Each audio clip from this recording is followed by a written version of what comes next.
మహాదేవుడును महान परमेश्वर మన రక్షకుడైన हमारे उद्धारकर्ता యేసుక్రీస్తు శ్రేష్టమైన నామమును బట్టి प्रभु यीशु मसीह के सर्वश्रेष्ठ नाम से అందరికీ వందనాలు। सबको जय मसीह की। దేవుని ప్రియమైన బిడ్డలారా, प्रिय परमेश्वर के संतानों, ఆత్మ సంబంధమైన మార్గాల్లో సాగుచు आत्म संबंधी मार्गों में चलते हुए పర సంబంధ మాట దేవుని మాటలు ఆలకిస్తున్న स्वर्ग संबंधी बातों को सुनने वाले మన జీవితాలు నిత్యంగా ఆశీర్వాదకరంగా మార్చబడును గాక। हमारे जीवन पर निश्चय रूप से उनका आशीष उंडेला जाए।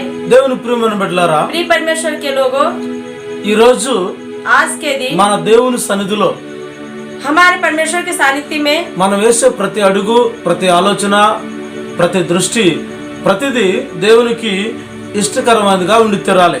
बढ़ाने वाला हर एक कदम, हर एक विचार और जिस मार्ग पर हम लोग चल रहे हैं, हर एक स्थिति परिस्थिति भी उनकी इच्छा के अनुसार रहना चाहिए। అప్పుడు మన మార్గాలన్నీ సవ్యపరచబడతా ఉంటాయి। तभी हमारे सारे मार्गों को सरल किया जाएगा, మన మార్గాలను చక్కబరచబడతా ఉంటాయి। हमारे मार्गों को सीधा किया जाएगा। ఆ విధమైనటువంటి అనుభూతి దేవుడు మనకు కలుగు చేస్తూ ఉంటాడు। इस प्रकार का अनुभव प्रभु हमें देता है। హల్లెలూయా। हालेलुया।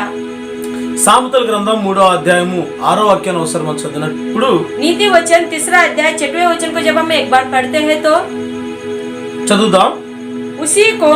उसी को स्मरण करके स्मरण करके सब काम करना, सब काम करना, तब वह तेरे लिए सीधा सीधा मार्ग निकालेगा। वो तेरे लिए सीधा मार्ग निकालेगा। वह आपके लिए सीधा मार्ग निकालेगा। హల్లెలూయా। हालेलुया।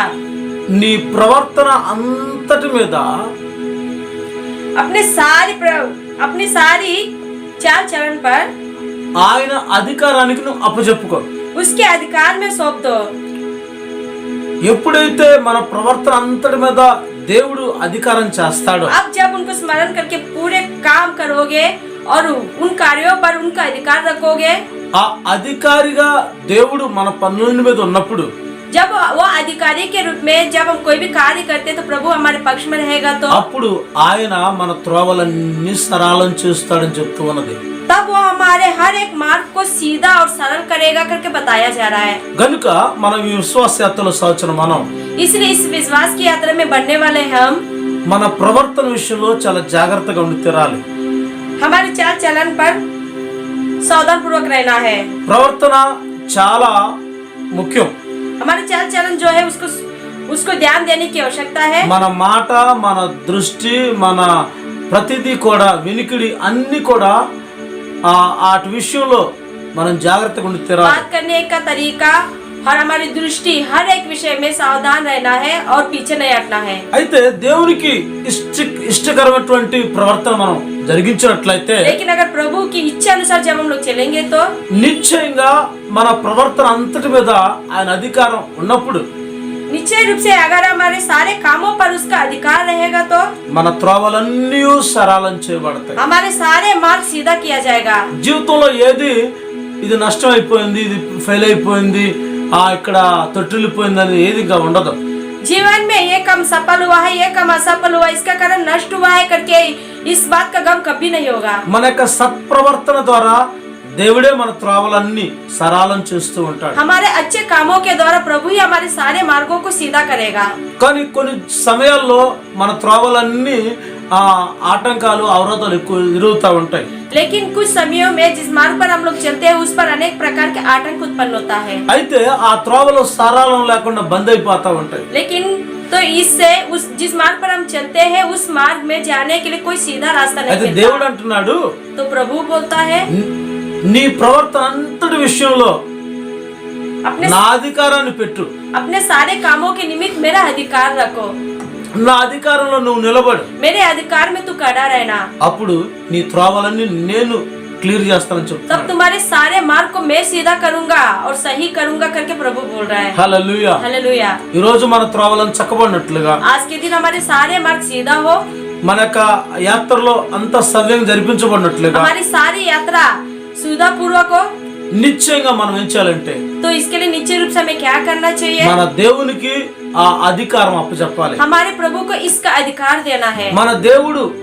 దాన్ని నడిపించాలి। हमारे प्रभु ही इसे चलाना है, దేవునికి అధికారంకి అప్పచెప్పాలి. प्रभु के अधिकार में इसे सौंपना है, దేవుని ఇష్టాన్ని మన జీవితంలో నెరవేర్చాలి. प्रभु की इच्छा को ही हमारे जीवन में पूरा करना है। ఆ విధంగా చేసినప్పుడు ఎలాంటి పరిస్థితుల్లో కూడా దేవుడు మనం తప్పించి రక్షించి మన త్రోవలన్నీ సరళం చేస్తాడు. इस प्रकार जब हम करेंगे तो चाहे कैसी भी मुश्किल घड़ी क्यों ना आए, उस समय से उस घड़ी से प्रभु हमें बचाकर छुटकारा देकर हमारी रक्षा करेगा और सारे मार्ग सीधा करेगा। లేఖనాల్లో మనం ఎందరెందరో చరిత్రలు మనం చూస్తూ వస్తూ वचन ఉన్నాం. में कई लोगों के चरित्रों को देखते हैं, వాళ్ళ జీవితంలో చాలా జటిలమైన సమస్యలు ఎదురైనప్పటికీ కూడా उनके जीवन में बड़ी मुश्किलों का सामना करने पर भी వారు తమ ప్రవర్తన విషయంలో చాలా జాగ్రత్తగా వహించినట్లుగా మనం वो अपने గమనిస్తున్నాం. चाल चलन के विषय में सावधान पूर्वक बने रहे। ఆ ప్రవర్తన జాగ్రత్తగా దాన్ని చక్కగా దేవునికి ఇష్టమైనదిగా వారు నడిపించబడింది కనుక वो लोग जिस प्रकार अपने चाल चलन के निमित्त प्रभु की इच्छा के अनुसार चले, इसलिए వారి జీవితంలో జయం దొరుకుతా వచ్చి మనకు. उनके जीवन में जय प्राप्त हुआ। హల్లెలూయా. हालेलुया। ఆదికాండం 39వ అధ్యాయము 8-9 వాక్యాలు మరొకసారి మనం చదువుకుందాం. उत्पत्ति की पुस्तक 39वां अध्याय 8वें और 9वें वचन को एक बार पढ़ते हैं। అక్కడ వ్రాయబడిన కొన్ని శ్రేష్టమైన విషయాలు మనం గమనిద్దాం. वहाँ पर लिखे गए कुछ श्रेष्ठमय विषयों पर ध्यान लगाएंगे। पर उसने अस्वीकार करते हुए अपने स्वामी की पत्नी से कहा, अपने स्वामी का पत्नी से कहा, सुन जो कुछ इस घर में है, जो कुछ इस घर में है मेरे हाथ में है, सब कुछ मेरे हाथ में है। उसे मेरा स्वामी उससे मेरा स्वामी कुछ नहीं जानता, वो तो कुछ नहीं जानता है। और उसने अपना सब कुछ मेरे हाथ में सौंप दिया है। इस घर में मुझसे बड़ा कोई नहीं है। और उसने तुझे छोड़ जो उसकी पत्नी है मुझसे कुछ नहीं रख छोड़ा। इसलिए भला मैं ऐसी बड़ी दुष्टता करके परमेश्वर का अपराधी क्यों बनूं। హల్లెలూయా. हालेलुया। దేవుని ప్రియమైన బిడ్డలారా, प्रिय परमेश्वर के लोगों, ఈ ఐగుప్తులో నివసిస్తున్నటువంటి యేసోపు జీవితంలో मिस्र में निवास करने वाले यूसुफ के जीवन में ఏ ఇంట్లోతో తను ఒక పని మనిషిగా కుదిరి ఆ ఇంట్లో పనిచేస్తూ ఉన్నాడో, जिस घर में वह एक नौकर के रूप में नौकरी कर रहा था, దేవుడు ఆ చివరికి ఆ ఇంటి మీద అధికారిగా నియమించాడు. प्रभु ने आखिर में उस घर पर स्वामी के रूप में उसे नियुक्त తన किया। యొక్క నమ్మకత్వం, యథార్థత ఇవన్నీ చూసిన దేవుడు ఒక అధికారిగా నియమించాడు. उसकी यथार्थता को देखकर, उसके भरोसे को देखकर ही प्रभु ने उसे स्वामी के रूप में नियुक्त किया। ఆ గృహ యజమాని చెప్పాడు, घर को स्वामी ने कहा, నా ఇంట్లో నువ్వే పెద్దవాడివి, मेरे इस घर में तू ही बड़ा है, నువ్వే అన్ని ఆర్థిక విషయాలని నువ్వు చూసుకోవాలి, हर आर्थिक विषयों को तेरे को ही देखना है, ఇతరులకి జీతభత్యాలు ఇచ్చేది నువ్వే చూసుకోవాలి, दूसरों को तनख्वाह देना ये सब कुछ भी तेरे हाथों में ही चलना है। ఏది మన ఇంట్లోకి రావాలో ఏది బయటికి వెళ్ళాలో అదే నువ్వు చూసుకోవాలి. क्या इस घर में आना है और क्या बाहर जाना, ये भी तुझी को संभालना है। ఏ రోజు ఏ ఆహార పదార్థాలు కావాలో, ఏ విధంగా మనం ఏది తినాలి ఏది త్రాగాలో అవన్నీ నువ్వే నియమించాలి. किस दिन कौन सा भोजन बनना है और क्या खाना है क्या पीना है, इसका निर्णय भी तेरे को ही करना है। అన్ని విధాలుగా ఈ గృహ యాజమాన్య ఈ గృహాన్ని నీ యొక్క యాజమాన్యం నడిపించాలి. हर प्रकार से इस घर को तू अपने अधीन में करके अपने अधिकार में चलाना है। అని సంపూర్ణమైనటువంటి అధికారాన్ని యేసోపుకి ఇక్కడ అనుగ్రహించబడి इस ఉన్నది. प्रकार संपूर्ण रूप से यूसुफ का अधिकार दिया गया। అయితే దేవుని ప్రియమైన బిడ్డలారా, तो प्रिय परमेश्वर के संतानों, యేసోపుకి అధికారం దొరికింది. यूसुफ को तो अधिकार मिला। అయితే ఆయన ఆలోచన ఏమిటంటే, तो उनका विचार क्या था? ఆకాశమున దేవుడు నన్ను చూస్తూ ఉన్నాడు, स्वर्गीय परमेश्वर मुझे देख रहा है। ఈ రోజు నాకు అనుగ్రహించబడిన ఈ స్వాతంత్రాన్ని, ఈ యొక్క ఫ్రీడమ్ ని ఆయన మహిమ కోసం నేను వాడాలి. आज जो स्वतंत्रता और अधिकार मुझे मिला है, इसे मैं उसके महिमा की निमित्त उपयोग करना है। దేవుని కోసం నేను వినియోగించబడాలి प्रभु के लिए ही मुझे इसका उपयोग करना है అని చెప్పేసి ఆయన యథార్థంగా ప్రవర్తిస్తూ ఉన్నాడు. इस प्रकार वह बोलकर यथार्थता के साथ वह चलता रहा। నా పైన ఉన్న దేవుని అధికారులు నేను ఉన్నాను, मेरे ऊपर रहने वाले परमेश्वर के अधिकार में हूँ मैं। నా లైఫ్ కి ఆయన ఆధారము, मेरे जीवन का आधार भी वही है, ఆయన నన్ను నడిపించాలి, वही मुझे चलाएगा और चलाना भी है, ఆయన అధికారంలో నేను కొనసాగుతాను उसी के अधिकार में मुझे चलना है। అని చెప్పి ఆ ఆశ్చర్యమైనటువంటి రీతిలో దేవుని అధికారాన్ని ఒప్పుకొని నడిపించబడుతున్నాడు యేసేపు. इस प्रकार बोलकर वो आश्चर्य रूप से प्रभु के अधिकार में चलाने लगा यूसुफ। అయితే ఆ ఇంట్లో ఉన్నటువంటి యజమానురాలు, तो उस घर में रहने वाली वो जो स्वामिनी है, ఆమె జరిగింది ఏంటంటే वहाँ पर क्या हुआ, ఆ అత్త యేసేపుని దుష్ట కార్యనిమిత్తం ప్రేరేపిస్తూ ఉన్నది. यूसुफ को गलत कार्य के लिए प्रोत्साहित करती है। చూడండి ఆ 9వ వాక్యం 39వ వాక్యం చదవండి. देखिए 39वां अध्याय, उत्पत्ति की पुस्तक 39वां अध्याय 9वें वचन को,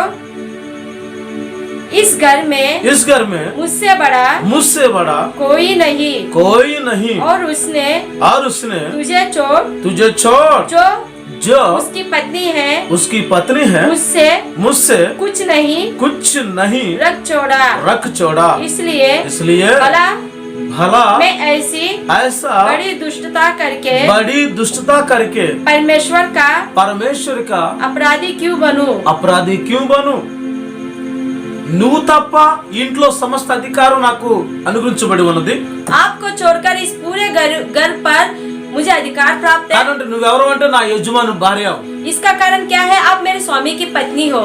నిన్ను తప్ప అందరినీ నా చెప్పు చెత్తల్లో వాళ్ళని నడిపించాలి నేను. आपको छोड़कर सबको मुझे अपने अधीन रखकर उन्हें चलाना है. ఆ విధమైన అధికార ఆధిపత్యాలను కలిగి ఉన్నాను. इस प्रकार का अधिकार मुझे मिला है. అయితే तो నీ మీద నాకు ఎలాంటి పెత్తనం చేయడానికి అధికారం లేదు. आप पर कोई भी मेरा अधिकार नहीं चलेगा. నీ జీవితానికి నేను ఎలాంటి ఏ విధమైన సహాయ సహకారాలు చేయలేను. आपके जीवन के लिए मैं कोई भी मदद नहीं कर सकता हूँ. నీ ఆలోచనలో నేను ఏకమై ఉండలేను. आपके आलोचना में मैं मिल नहीं सकता. నీ యొక్క కార్యాల్లో నేను చేతులు కలపలేను. आपके कार्य में मैं हाथ नहीं मिला सकता. ఎందుకంటే నేను నా పైన ఒక అధికారి ఉన్నాడు. क्योंकि मेरे ऊपर भी एक अधिकारी है. ఆయనకి విరోధంగా ఈ దుష్కారాన్ని, ఘోరమైన ఈ దుష్కారాన్ని నా దేవునికి వ్యతిరేకంగా నేను చెయ్యను అని చెప్పి ఆ యజమానుల మాటను ఏమాత్రం ఆయన ఒప్పుకోవటం లేదు. इतनी बड़ी दुष्टता करके मैं अपने परमेश्वर के विरुद्ध अपराधी नहीं बन सकता हूँ करके वह अपने स्वामी के पत्नी के इस गलत कार्य में वो सहयोगी नहीं बना. ఆయన ఒప్పుకుంటున్నాడు నా వల్ల కాదు అని. वो बोलता है कि ये मुझसे हो ही नहीं सकता. నేను ఆయనకి వ్యతిరేకంగా నేను ఏం చేయలేను చెప్తున్నాడు. उसके विरुद्ध में कुछ नहीं कर सकता करके बोलता है. అయితే तो యేసేపు జీవితాన్ని ఒకసారి గమనించండి. యూసుఫ్ के जीवन के एक बार ध्यान दीजिए. ఆయన ఒంటరిగా ఉన్నాడు. वो अकेला ही है. అక్కడ ఎవరో ఆ ఇంట్లో గమనించేవాళ్ళు ఎవరు లేరు. उस घर में उस पर ध्यान देने वाला भी कोई नहीं था. ఆ పాపాన్ని ఆయన ఎవరు చూడలేదని చెప్పి దాన్ని చేయొచ్చు. कोई नहीं देख रहा करके उस पाप के कार्य को अंजाम दे सकता था. కానీ అతడు దేవుని భయం కలిగి ఉన్నాడు గనుక. लेकिन वो प्रभु के भय के अधीन था. నా ప్రవర్తన మనుషుల ఎదుట కాదు, నా దేవుని ఎదుట కూడా సరిగా ఉండాలి. मेरे पूरे चाल चलन सिर्फ मनुष्य के सामने नहीं, प्रभु के सामने भी सही होना चाहिए. నా దేవుని ఎదుట నా ప్రవర్తన సరిగా ఉండాలని చెప్పి मेरे परमेश्वर के सामने मेरी चाल चलन सही होना चाहिए करके దేవునికి వ్యతిరేకంగా ఈ దుష్కారాన్ని నేను చేయలేనని ఆయన పూర్తిగా దాన్ని నిరాకరిస్తూ వచ్చాడు. मैं परमेश्वर के सामने इस दुष्टतापूर्ण कार्य को अंजाम नहीं दे सकता करके वो पूर्ण रूप से उसका इनकार किया. యజమానురాలు మాటను ఒప్పుకోలా. स्वामी की पत्नी की बात को वह नहीं माना. యజమానుల యొక్క దుష్ట ఆలోచనలకి ఆయన ఏమాత్రం దాన్ని చేతులు కలపలేదు. स्वामी के दुष्ट विचारों के निमित्त वह हाथ नहीं मिलाया. ఎందుకంటే ఒక ప్రత్యేకతను సంతరించుకున్నవాడై, क्योंकि वह अलग रूप से प्रत्यक्ष रूप से अलग किया हुआ व्यक्ति था. దేవునికి మాత్రమే భయపడినవాడై, वह सिर्फ परमेश्वर के लिए ही डरने वाला था. ఆయన ఆమెను నిరాకరిస్తూ వచ్చాడు. इस कारण वह उसे तिरस्कार किया.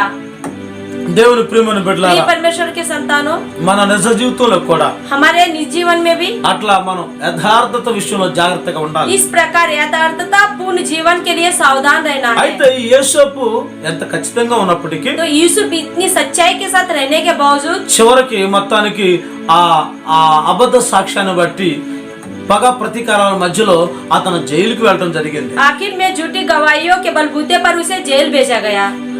కానీ దేవుడే నన్ను నడిపిస్తున్నాడు అనుకుంటున్నాడు. लेकिन वो फिर भी यह सोचता कि परमेश्वर ही मुझे चला रहा है. దేవుడే నాకు నా మార్గాలు సరి చేయగలను అనుకుంటున్నాడు. परमेश्वर ही मेरे मार्गों को सीधा करेगा करके वो सोच रहा था. ఆయనే నాకు, ఎందుకంటే నా ప్రవర్తన విషయంలో నేను చక్కగా ఉన్నాను కనుక, నేను నీతియుక్తమైన న్యాయయుక్తమైన మార్గంలో పయనించాను కనుక దేవుడే నాకు సహాయం చేస్తాను అనుకున్నాడు. क्योंकि मैं अपने चाल चलन में कड़ाई के साथ चल रहा हूँ, इसलिए परमेश्वर ही मेरी सहायता करेगा करके वह सोच रहा था। నా త్రోవలన్నీ ఆయనే సరళం చేస్తానని ఒప్పుకుంటున్నాడు. वह मानता कि मेरे सारे मार्गों को सीधा करेगा।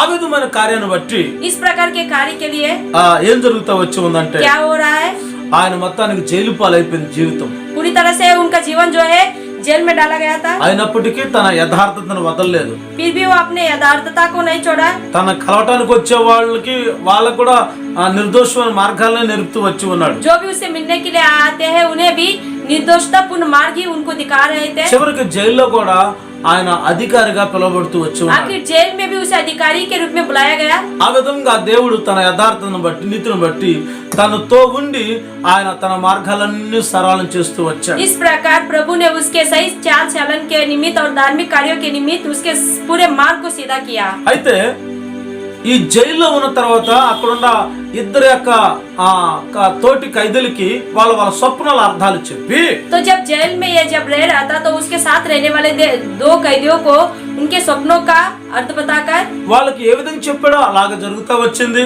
और उन्हें उन सपनों का अर्थ जिस प्रकार उन्हें बताया उसी प्रकार होता भी आया। అయితే వాళ్ళు వెళ్ళిపోయి వాళ్ళకి తగినటువంటి ప్రతిఫలాలు దొరికాయి. फिर बाद में जब वहाँ से चले गए तो उसका प्रतिफल भी उन्हें मिला। మేలు పొందిన వ్యక్తి కూడా మర్చిపోయాడు. उपकार प्राप्त किए हुए व्यक्ति भी भूल गए। అయితే ఒక సమయం వచ్చింది, तो एक समय भी आया, అది రాజుగారికి కలిగిన స్వప్నాలు. राजा को जो स्वप्न मिला वह है। ఆ స్వప్నాలు సందర్భాల్లో ఎవరు కూడా దాని అర్థం చెప్పలేని పరిస్థితి. उस स्वप्न के विषय में कोई भी उसका अर्थ नहीं बता पा रहे थे। అయితే ఈ జైల్లో ఉన్నటువంటి ఈ యొక్క యేసోపును రాజుగారు పిలిపించడం జరిగింది. तो जेल में रहने वाले इस यूसुफ को राजा ने बुलाया। గతంలో ఆయన చెప్పిన కళ నెరవేర్చబడిందని ఆ యొక్క మేలు పొందిన వ్యక్తి మళ్ళా జ్ఞాపకం చేసుకొని రాజుగారికి ఈ విషయం తెలియజేసిన తర్వాత पूर्व में उनके द्वारा जो स्वप्न का अर्थ बताया गया है वो सही हुआ है करके इसको याद स्मरण करके जब उन्होंने राजा को ఇతను बताया, ఖచ్చితంగా చెప్తాడని చెప్పి అతను పిలిపించారు. जब सच्ची सही में यह इसका अर्थ बताएगा करके उनको बुलाया गया। అయితే రాజు ఎదుట నిలబడిన ఈ యేసోపు तो राजा के सामने खड़ा होने वाला यह जो यूसुफ है, ఆదికాండం 41 అధ్యాయము 16 వాక్యం ఒకసారి మనం చదువుకుందాం. उत्पत्ति की पुस्तक 41वां अध्याय 16वें वचन को एक बार पढ़ते हैं। ఒకసారి చదవండి. यूसुफ ने यूसुफ ने फिरौन से कहा मैं तो कुछ नहीं जानता, परमेश्वर ही फिरौन के लिए शुभ वचन देगा.